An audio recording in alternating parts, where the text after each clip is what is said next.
Pessoal, então vamos lá, vamos falar um pouco hoje sobre azeite de oliva. Você costuma consumir azeite de oliva? Deixa aí nos comentários se você consome, não consome com frequência, qual a marca que você consome, o que você olha antes de comprar o seu azeite de oliva. Comenta aí pra gente trocar ideias sobre esse assunto. Eu vou tomar a liberdade, pessoal, de usar esse primeiro momento aqui do vídeo para explicar para vocês o que a gente vai abordar nesse vídeo, como a gente vai abordar e para quem quer esse vídeo, para que você não precise perder o seu tempo aí se isso não é o que você está buscando, certo? Então, esse vídeo, pessoal, ele é um vídeo sobre azeite de oliva, claro, mas ele é especialmente pautado de nutricionistas, né? Eu sou nutricionista, caso vocês não saibam. Prazer, Felipe Lopes. Então, esse vídeo ele é pautado de um nutricionista para o público geral. A gente vai entrar aqui em questões de nutrigenômicas, de compostos bioativos, mas tudo isso vai ser falado de uma maneira bem simples. Vocês não vão precisar ficar aí decorando nomes, nem nada disso. E vocês não precisam, na verdade, pessoal, nem assistir esse vídeo. Se vocês quiserem só deixar ele tocando no fundo, se em algum momento tiver uma imagem importante que eu quiser chamar a atenção para vocês, eu aviso e vocês dão uma olhadinha. Mas pode deixar ele tocando no fundo, é muito mais importante o que vai ser dito do que o que está na tela. Até porque só estou eu na tela, né? Então a gente vai falar, como eu disse, de nutrigenômica de uma maneira simples, vai falar de compostos bioativos de uma maneira simples. É mais para vocês realmente entenderem um pouco além de calorias por que o azeite de oliva é um bom alimento. Porque o que a gente faz muitas vezes é tratar as calorias como um problema, né? E as calorias, perdão, elas só são um problema quando a gente ingere elas demais, senão elas são uma necessidade, certo? A gente precisa de calorias para viver. A partir do momento que a gente ingere calorias demais, aí elas passam a ser um problema. E na nutrição funcional, pessoal, o que a gente busca fazer é olhar os alimentos além das calorias. O que um alimento oferece para a gente além da caloria? Porque veja só, manteiga em 1 grama, você tem 9 calorias. Toda gordura em 1 grama você vai ter 9 calorias. Mas não é por isso que 1 grama de manteiga e 1 grama de azeite de oliva são iguais. Senão elas seriam a mesma coisa, não seriam diferentes. Certo? Qual que é a diferença? Já que as duas têm 9 calorias. E já que margarina também tem 9 calorias 1 grama. E já que óleo de soja também tem 9 calorias 1 grama. Qual que é a diferença de todas essas gorduras? É isso que a nutrição funcional busca entender, utilizar e, aqui no meu caso, esclarecer para vocês, certo? Então, pessoal, fontes desse vídeo. Eu sempre me inspiro muito no canal do Ney Felipe, ele é meu professor, então tem bastante informações nesse vídeo que eu já tirei de aulas, de outros vídeos dele, mas eu tentei traduzir para uma mensagem mais público geral, já que o canal dele é de nutricionista para nutricionista, eu estou aqui para fazer a ponte disso para vocês, para o público geral, certo? E também desse livro aqui, que é um livro excelente, tá? Da Sônia Tucunduva, Alimentos Funcionais e Compostos Bioativos. Quem me deu foi a minha mãe. Ela até escreveu uma dedicatória aqui para mim, olha só. Guardo esse livro com muito carinho. Então, basicamente essas duas fontes, mais alguns estudos que eu vou deixar na descrição do link, se vocês na descrição do vídeo, perdão, se vocês quiserem dar uma olhada também nesses estudos. Então, pessoal, se você quer conhecer um pouco mais sobre azeite de oliva de uma maneira simples e além das calorias, é isso que você vai encontrar nesse vídeo com uma linguagem simples de nutricionista para pessoas leigas em nutrição. Vamos colocar assim. Então vamos lá, vamos começar. A gente vai falar primeiro, pessoal, da origem do azeite de oliva. Primeiros registros que a gente tem, cerca de 6.000 anos atrás, na Mesopotâmia, tá? E uso culinário, pela primeira vez, há 3.000 anos atrás, utilizado pelos hebreus. Quando a gente, por exemplo, lê na Bíblia que Jesus foi ao Getsemane, né? Getsemane significa, a tradução seria prensa de olivas, né? Algo nesse sentido. Então você vê que já nessa época a, as oliveiras eram comuns e o azeite de oliva também era comum. Alguns usos dele na antiguidade eram justamente em rituais, massagens acender lampiões, né? A gente tem muito a visão de óleo de baleia acendendo os lampiões, mas não tinha baleia em todo lugar. Então eles usavam outras fontes para acender esses lampiões e em alguns lugares onde o azeite de oliva era abundante, era utilizado também. E na preparação de corpos, né? Mais ou menos aí entra nesse contexto de rituais, mas no rito de sepultamento de corpos. E uma curiosidade bem interessante também, que eu achei legal compartilhar com vocês, os atletas de luta greco-romana, antigamente, eles passavam azeite de oliva no corpo, justamente para que não fosse fácil do adversário agarrar ele, né? Então dava aí alguma vantagem na luta também. Esses foram alguns usos não culinários do azeite de oliva. O azeite de oliva ele vem, então, da região do Levante, certo? Que é aquela região ali que pega toda um pedaço da Turquia, a Síria, né, Jordânia, que é um pedaço também da Grécia, né? Não que o Levante pegue a Grécia, ele vem da Grécia e do Levante. Então, a Grécia e o Levante é composto por essas regiões, onde hoje é a faixa de Gaza, então ali é a região do Levante. O azeite de oliva também foi um dos primeiros produtos a serem exportados de Portugal, então vocês veem a importância aí econômica já desde antigamente desse alimento. O azeite de oliva, pessoal, ele movimenta hoje aproximadamente 20 bilhões de dólares por ano, então um mercado global aí bem expressivo, né? E ele tem uma expectativa de crescimento até 2030 de movimentar 30 bilhões de reais por ano. O que que isso diz para a gente, como nutricionista ou como pessoas que se alimentam de maneira geral? Mostra para a gente que o azeite de oliva está chegando cada vez mais longe, provavelmente se tornando mais acessível, e isso é excelente, porque ele é um alimento muito completo, muito saudável. A gente vai ver isso logo logo. A Espanha, pessoal, é o maior produtor mundial de azeite de oliva hoje, está com até 40% da produção mundial. Então a gente tem muito essa visão de azeite de oliva Itália, ou azeite de oliva Grécia, mas hoje a maior produtora mundial é a Espanha. E no Brasil, o maior produtor e o maior exportador é o Rio Grande do Sul. Então, pessoal, vou pedir para vocês aí, se vocês nunca olharam de onde é o azeite de oliva de vocês, que vocês costumam consumir, dá uma olhada lá no rótulo e vê se por acaso vocês não estavam achando que ele era da Itália e por acaso ele era da Grécia, acaba sendo da Grécia, da Espanha ou até mesmo do Rio Grande do Sul. E então, pessoal, vamos entrar agora na parte de composição propriamente dita. Agora a gente vai afunilar para contexto um pouco mais nutricional, certo? 80%, pessoal, mais ou menos, do azeite de oliva é ácido oleico. O que que é ácido oleico?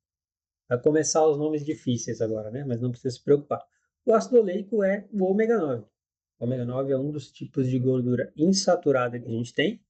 A gente tem dois tipos de gorduras, saturadas e insaturadas. E as insaturadas, no geral, a gente divide elas em monoinsaturadas e poliinsaturadas, certo? O azeite de oliva, como a maioria dos alimentos ricos em ômega 9, ele é bastante rico em vitamina E. Então, não é regra, tá bem, pessoal? Não é todos os alimentos que são ricos em ômega 9 que têm bastante vitamina E, mas é um padrão que às vezes se repete. E ele também tem mais de 30 polifenóis únicos. Aí você vai me dizer, polifenóis, o que é isso? Nunca ouvi essa palavra antes. Vou te dizer então o que são polifenóis. Polifenóis, pessoal, eles são fitoquímicos, ou seja, eles são químicos de plantas, né? Na tradução, na interpretação literal, digamos assim. O que isso quer dizer? Isso quer dizer que plantas, elas precisam se defender de agressores externos, do ambiente.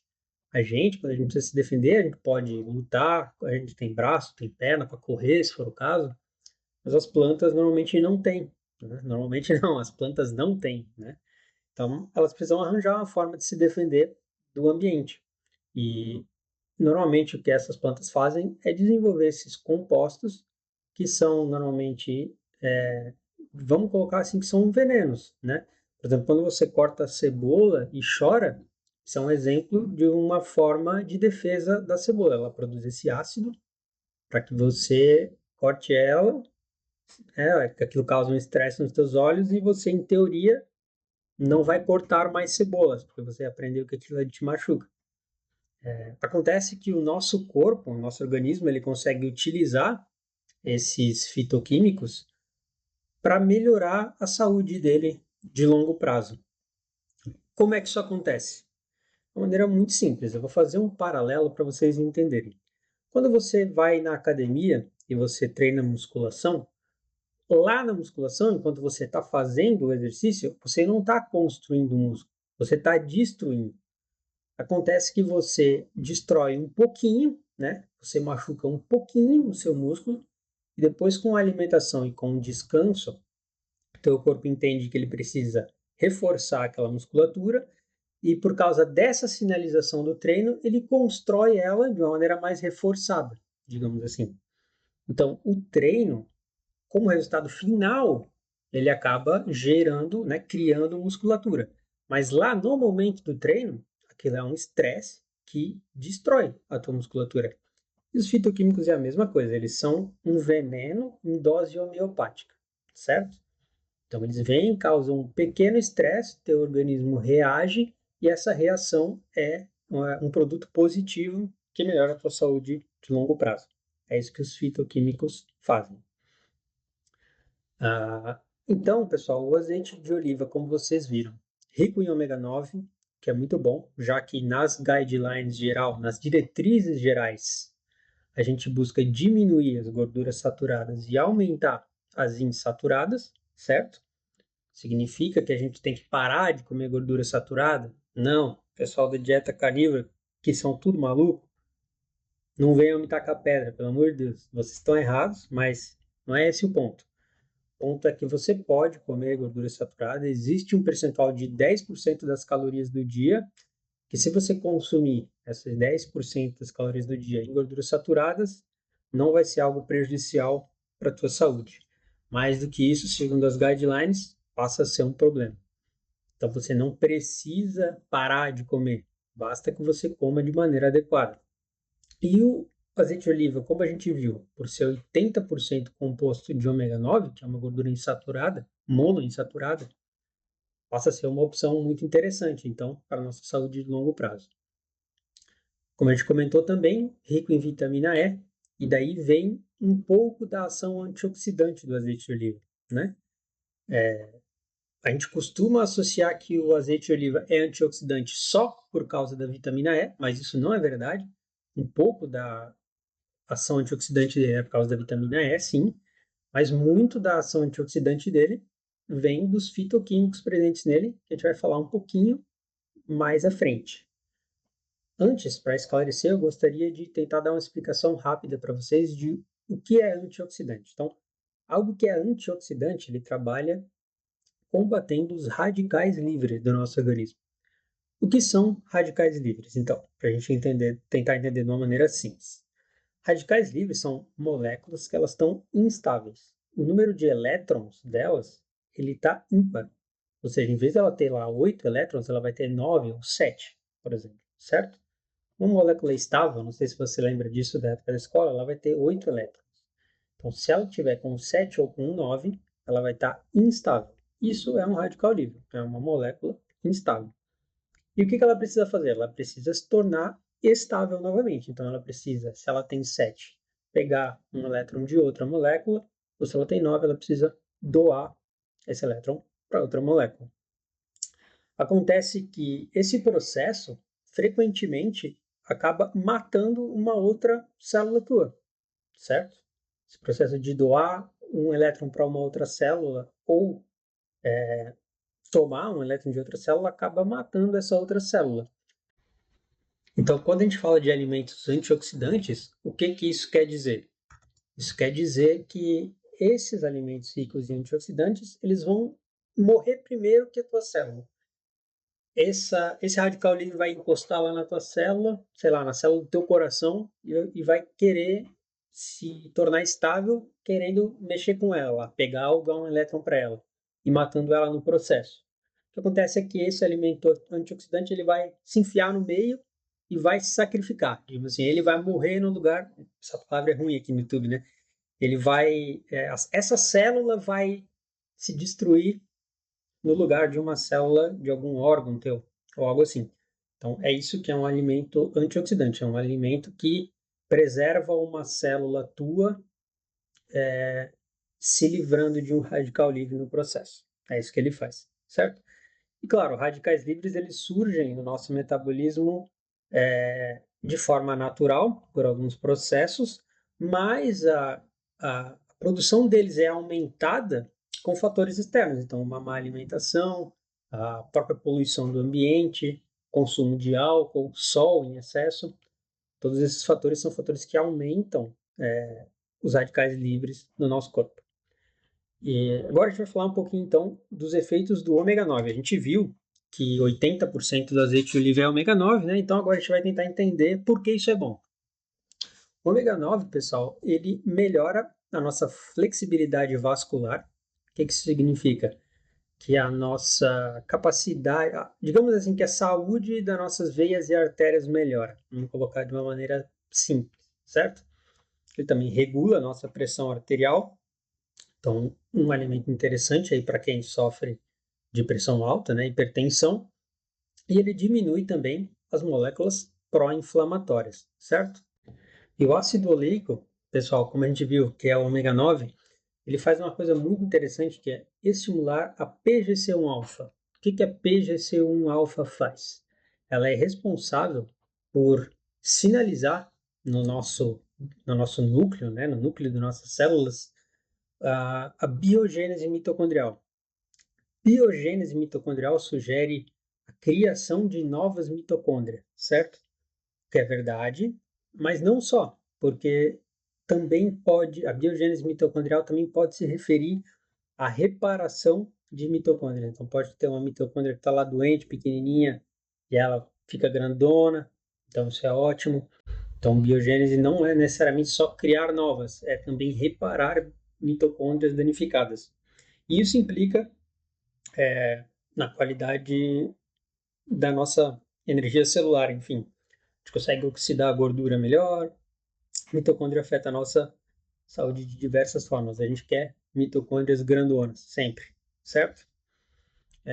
Então, fitoquímicos, pessoal. Como a gente já tinha comentado, os fitoquímicos são aqueles compostos das plantas que são como um veneno que causa um pequeno estresse no nosso organismo e nosso organismo reage com aquele estímulo e normalmente se torna mais saudável, certo? Quais são a maioria, né? Não são todos, mas a maioria dos fitoquímicos presentes no azeite de oliva? E uma coisa bem interessante, pessoal, é que no azeite de oliva a gente tem 30 tipos de fitoquímicos, de polifenóis, que é uma classe dos fitoquímicos, que a gente só encontra no azeite de oliva. Ou seja, se você não consome azeite de oliva, esses 30 polifenóis você não arranja em nenhum outro lugar. Ou você come azeite de oliva para ter eles, ou nada feito, certo?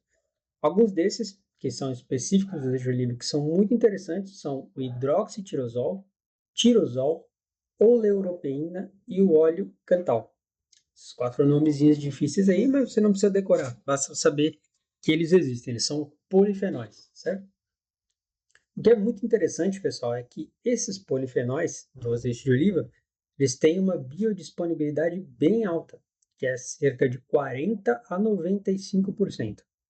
É uma margem grande, né? 40 a 95 é uma margem bem grande, mas isso varia de acordo com a espécie da azeitona, o método de moagem, o armazenamento, transporte, a utilização culinária, né? Então, se foi, por exemplo, a qual temperatura esse óleo foi levado, tudo isso influencia, por isso que tem essa margem grande, são muitos fatores. Mas, de qualquer forma, mesmo que a gente considere 40%, isso é muito alto. A gente endeusa a cúrcuma, né? Toma shot de cúrcuma de manhã igual maluco, mas a cúrcuma, por exemplo, a biodisponibilidade dela é de 5%. Então, mesmo se a gente levar em consideração um azeite de oliva que foi aí esculhambado, né, transportado, armazenado todo errado, enfim, e tiver só 40% de polifenóis, ainda assim é 8 vezes mais do que a cúrcuma. Vocês veem que o azeite de oliva não é só 9 calorias, né, por grama. Tem muito mais coisa envolvida. Então agora, pessoal, vamos olhar um pouquinho mais a fundo, de uma maneira simples ainda, mas um pouquinho mais a fundo sobre esses 4 polifenóis que a gente comentou anteriormente, certo? A oleuropeína, pessoal, ela tem uma função muito interessante, que é ativar o NRF2, ou NRF2. O que o NRF2 faz? Aliás, o que ele é? Ele é um fator de transcrição. O que isso significa? Que quando a gente ativa o NRF2, que é um fator de transcrição, ele se liga lá no DNA das células e ativa uma resposta de enzimas antioxidantes, ou seja, a gente começa a produzir enzimas antioxidantes quando a gente ativa o NRF2, que é o que a oleuropeína faz. Essas enzimas antioxidantes são a SOD, a catalase ou a GSH-PX. Você não precisa decorar esses nomes. Só precisa lembrar que, de maneira geral, quando você consome azeite de oliva, ele tem esse fitoquímico, que é a oleuropeína, que ativa células, né, ou enzimas, no caso, antioxidantes. Pensa assim: azeite de oliva, fitoquímicos, polifenóis, faz a gente produzir enzimas antioxidantes, portanto, combate radicais livres, certo? E o óleo cantal, pessoal, que é um outro desses compostos que a gente comentou anteriormente, um outro polifenol, né, um outro fitoquímico, ele tem uma ação expressiva na redução de COX-1 e COX-2. O que é isso? COX significa ciclooxigenase, então ciclooxigenase 1 e ciclooxigenase 2.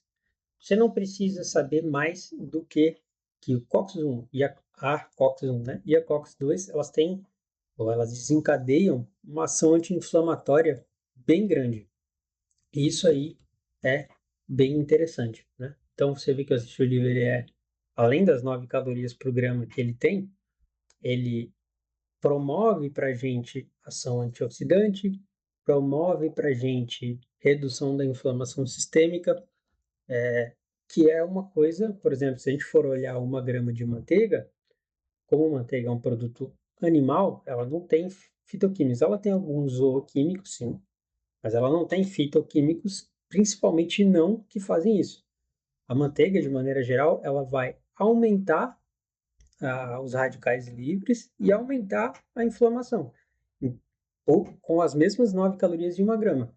Enquanto o azeite de oliva, que é rico em ômega 9, que é uma gordura insaturada, por ter vitamina E e por ter principalmente esses fitoquímicos, esses polifenóis que a gente viu agora há pouco, vai promover uma ação anti-inflamatória e antioxidante, certo? Então, combate os radicais livres, que a gente comentou anteriormente, e diminui a inflamação do teu organismo de maneira geral, além, como a gente já viu, melhorar também a função das mitocôndrias, né? E uma outra coisa bem interessante, pessoal, que a relação que é, né? Desculpa, a relação entre a saciedade e a oleoletanolamida, certo? O que é OEA? Oleoletanolamida é um composto que é produzido a partir do ômega 9 e ele tem várias vias dentro do teu organismo, não é preto no branco. Não é assim, você ingeriu azeite de oliva ou outro alimento rico em ômega 9, vai criar oleoeletanolamida, ou OEA, vamos simplificar aqui para OEA, e todo esse OEA vai lá para o teu hipotálamo e lá ele vai gerar saciedade, ou vai, né, aumentar a tua sensação de saciedade. Não é assim. A OEA ela tem vários alvos químicos dentro do nosso corpo. Um deles é o hipotálamo. Então, se você consumir azeite de oliva com frequência, cada vez vai um pouco desse OEA lá para o teu hipotálamo, que aí ele ativa lá a PPAR-alfa, que é justamente o que faz essa sinalização de saciedade no hipotálamo. Então, com as mesmas 9 calorias por grama que a gente tem em 1 grama de gordura, a gente não tem de manteiga, perdão, que a gente tem em 1 grama de manteiga, não tem tanto ômega 9, não produz oleoletanolamida e não vai ter, eventualmente, né, com o uso contínuo, essa promoção de saciedade no longo prazo. Então você vê que se você está pensando em emagrecer, faz muito mais sentido usar azeite de oliva do que manteiga, por exemplo. Por todas essas outras questões que a gente já falou, e agora mais essa que é uma promoção de saciedade no longo prazo através da oleoletanolamida. Beleza? Então, agora que eu espero já ter te convencido de que azeite de oliva é um alimento excelente para quem quer emagrecer, que você não precisa cortar gorduras da sua alimentação, nem mesmo as saturadas, basta consumir elas de acordo com as diretrizes, né, de acordo com as guidelines. Agora eu pretendo te dar uma ajuda para que você possa escolher um bom azeite de oliva, né, de uma boa qualidade. O que você tem que observar quando você vai escolher um azeite de oliva? Você precisa olhar para a acidez dele, então é bom que o azeite de oliva tenha, perdão, menos de 0,5% de acidez, certo? Isso garante que ele tenha mais polifenóis, que são essas substâncias que a gente falou antes, que combatem os radicais livres e diminuem a inflamação, beleza?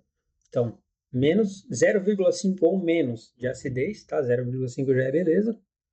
É importante também que ele esteja numa embalagem preferencialmente de vidro e de um vidro escuro, porque a luz é um daqueles fatores que pode diminuir a concentração de polifenóis dentro do azeite de oliva. Lembra que a gente falou que eles podem ir de 40% a 95%? Então, a exposição à luz é um dos fatores que pode diminuir essa quantidade. Então, busque sempre azeites de oliva que tenham uma embalagem escura, que bloqueie a luz deles, mas de preferência uma embalagem de vidro. Então, uma dica que eu dou é, se você conseguir pegar um mais de trás da prateleira no mercado, pode ser já uma boa ideia. É verdade que a maioria das embalagens de azeite de oliva já são escuras e já protegem de grande parte do dano, mas se tiver fácil você pegar um que ficou menos exposto à luz, por que não, né? E uma outra coisa bem importante, pessoal, encerrando aqui a questão das recomendações para você comprar, e chamando a atenção para um outro detalhe, que é que a gente não deve tratar os alimentos como remédios. A gente tem aquela famosa frase de Hipócrates, né? Que o seu remédio seja o seu alimento, perdão, que o seu alimento seja o seu remédio, que o seu remédio seja o seu alimento. Isso é compreensível, porque na época, né, Hipócrates, obviamente, era grego, e viveu antes mesmo de Jesus, então mais de 2.000 anos, né? Vamos colocar aí 2.300, 2.400 anos, um pouco mais até, acho que 2.500 anos.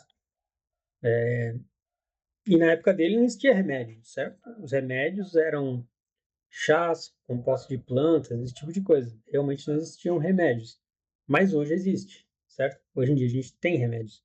Então a gente precisa dissociar um pouco essa visão de que alimento é remédio. Alimento é alimento, remédio é remédio. Beleza, pessoal? Não vamos confundir as coisas. A maioria dessas coisas que a gente comentou, dessas promoções de saúde que o azeite de oliva propõe, não são efeitos pontuais, ou seja, não é você comeu hoje, amanhã pronto, sumiu toda a inflamação do teu corpo. Amanhã você vai começar a se sentir extremamente saciado lá com a oleoletanolamida. Não é assim. Significa que pessoas que constantemente durante a vida consumiram azeite de oliva, elas vão ter menos inflamação, elas vão ter combatido o estresse oxidativo melhor, elas vão provavelmente ter um menor peso corporal, porque vão ter mais saciedade, vão ter mitocôndrias mais saudáveis, isso oxida a gordura, né, os lipídios do nosso corpo de forma mais eficiente. Mas tudo isso não é pontual, não é como um remédio. É o uso contínuo, efeitos de médio e de longo prazo. Beleza, pessoal? Se você precisa de remédio, busque remédio, não busque alimento. São coisas diferentes. Então, pessoal, o que a gente conclui, né? É, dessa conversa nossa sobre azeite de oliva? Que comer bem, né? Comer bem é um ato cultural, certo? Não é um ato farmacêutico, medicinal. Então não saia olhando para o azeite de oliva, como eu comentei agora há pouco, como um remédio. Olhe para ele como mais um alimento, que é um alimento muito bacana de você ter no seu dia a dia, certo? Consumir de maneira consciente, porque sim, tem caloria, tá? Não, também não é porque a gente olha demais para a caloria, que agora a gente tem que fazer o movimento inverso de não olhar mais. Não é isso, tá bom, pessoal? Então, consuma com prudência. As diretrizes de dieta mediterrânea, elas indicam 4 colheres de sopa por dia, mas é muito, eu, pelo menos na minha prática clínica, vejo que é difícil incluir 4 colheres de sopa por dia, porque você começa justamente a medicamentalizar. Por exemplo, você pode usar uma ou uma colher e meia, vamos supor, no almoço, uma colher e meia na janta. Tá, mas e a outra colher? Ah, eu vou ter que pegar no meio da minha tarde aqui e tomar. Tá vendo que já começa a ficar parecido com um remédio? Nesse caso, não é legal. Então, a indicação normal, a indicação correta é que você procure um nutricionista realmente, tá? Para que ele possa ir incluindo progressivamente esse alimento na tua rotina, na tua alimentação de uma maneira não medicamentalizada, para que você possa ter prazer em consumir esse alimento e justamente consumir ele de uma forma progressiva. Você consome, começa com uma colher de sopa, vai para duas, três, talvez você nunca chegue em quatro, talvez você chegue em cinco, não sei. Sempre de forma progressiva e, claro, calculando também adequadamente a ingestão calórica. Tá bem, pessoal? Então, peço para vocês aí que se vocês gostaram desse vídeo, deixem o seu like, comente aí alguma curiosidade que você sabe sobre azeite de oliva que eu deixei de falar.